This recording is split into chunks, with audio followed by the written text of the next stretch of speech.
Hello friend, আমি doctor Zakir Hossain. আপনাদের সামনে আরও একটি ইনফার্টিলিটি কেস নিয়ে এসেছি।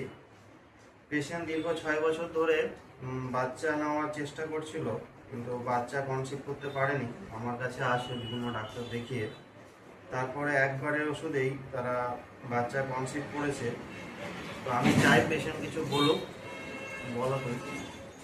আমি অনেক জায়গায় দেখাচ্ছি, তবুও বাচ্চা হয়নি। মেডিসিনও পেয়েছি, এখানে এসেও যখন বলেছে তো আমি খুব হ্যাপি আছি। তোমরা কোথায় কোথায় দেখিয়েছিলে 6 বছরে? আমি 6 বছরে দেখিয়েছি, দুর্গাতে দেখাচ্ছি, দুর্গাপুরে দেখাচ্ছি, সাইডিতে দেখাচ্ছি, এগুলিতে দেখাচ্ছি, আর জঙ্গলের বিভিন্ন জায়গায় দেখাচ্ছি।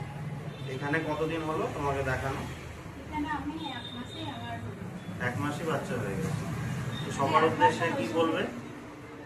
সবার উদ্দেশ্যে তাহলে একটা বলো যেরকম। হ্যাঁ, আমি এটা বলতে চাই যে কারণ ডক্টর ভালো এবং সবাই যেন ওর কাছে আসে, মেডিসিনও নেয়। যেহেতু আমার একবারকার না পেয়ে ওগুলো আমি খুব হ্যাপি এবং সেটাই জানাচ্ছি, প্রথমত জানাচ্ছি। বলো, তুমি বলো কিছু। বাপ হতে চলেছে, কেমন লাগছে? ভালো লাগে। ঠিক আছে।